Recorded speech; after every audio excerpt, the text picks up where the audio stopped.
Hi everyone, welcome. This is the first monthly roundup of new releases from the Love Oz YA team. I'm Alex Patrikios. This is Bianca Breen. You may have seen our faces on this channel before on our Instagram or other social platforms when we're otherwise hiding behind the scenes, rustling around, looking for Love Oz YA news and goodies to bring you all. We thought we'd start doing this and just quickly summarising the releases that are coming up in the next month. And March 2022 is a bumper month of Australian YA, and quite a diverse one, which is really exciting. So first things first, Bianca, if you wouldn't mind, could you please tell us about Unlimited Futures? Absolutely. So Unlimited Futures is coming out towards the end of March, and it's an anthology from Fremantle Press, edited by Ellen Van Neven and Rafif Ismail, and it features 21 stories from First Nations and Black writers, mostly speculative. So there's a bit of fantasy, there's a bit of horror, there's a mix of prose, poetry. So we are really, really excited to hear those voices in that anthology. Yeah, that one is one of the most anticipated, I would say, out of the Love Oz YA team from the year ahead. It looks amazing. It looks like we're all really keen for an anthology, and especially one that celebrates the First Nations voices. And I personally think it's a beautiful cover because I'm superficial. I like covers. From my side of the fence, I can say that I caught up with Astrid Schult to talk about her new release, which is called League of Liars. If you know that name, either intimately or vaguely, you may have read The Vanishing Deep or Four Dead Queens. I would say that League of Liars really continues that fun, twisty intrigue vibe that Four Dead Queens has.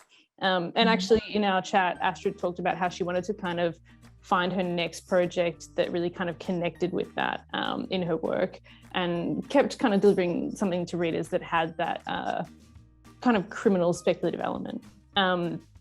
And so the basic premise of that one is that there's a legal apprentice called Kada who goes to work for a group of criminals who are interned in a magical prison, and basically finds out that things aren't quite as clean cut as he would have thought.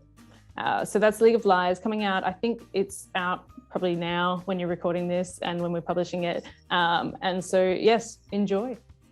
And Bianca, do you want to tell us about, on a different note, a maybe more upbeat note, a comedy? Yeah, something lighter. We have That Thing I Did by Elaine Webster, a YA author in Adelaide. Five Misfits, a haunted hearse, a madcap road trip, regional Australia. It sounds like it's going to be absolutely hilarious and full of laughs. So I know a lot of the team are really looking forward to that. Could all use with a good laugh. So yep, looking out for that one. Also coming out early in the month. Wonderful. And just to take the comedy element and immediately replace it with something serious again. Yes. The other Hope you enjoyed that. Brief moment in the sun. No, not to denigrate the achievement of Zach Jones, who is a debut YA author who's coming out with his book called Growing Up in Flames. This was another one that really caught our eye, I think, when we were looking at the year ahead.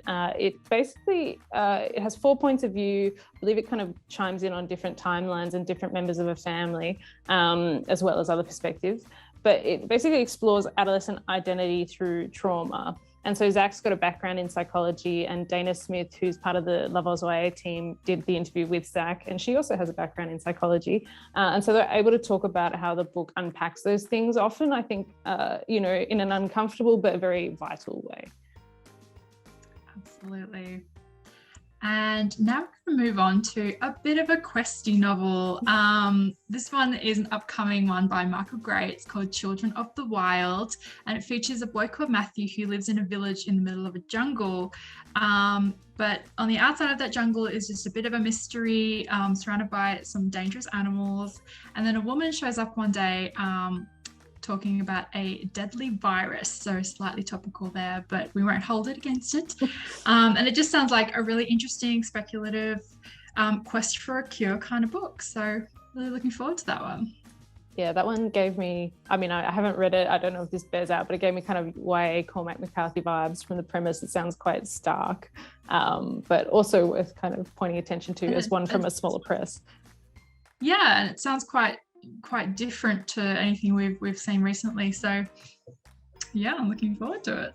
Yeah, well, that's, you know, a varied slate, I think, this month, and quite a busy one. Yeah, to put it mildly.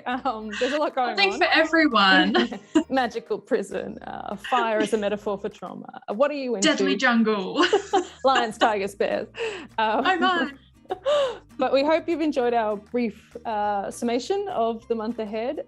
For a bit of a cross-promotional epilogue, keep an eye out on the Love Us Way socials, if more than usual. There may be some news coming up from us that is worth dropping everything for and sitting down to consume. Absolutely. we think very exciting. But thank you, Bianca. It's nice to come out from behind the shadows a bit as the comms directors of Love Us Way, and we hope you've enjoyed it.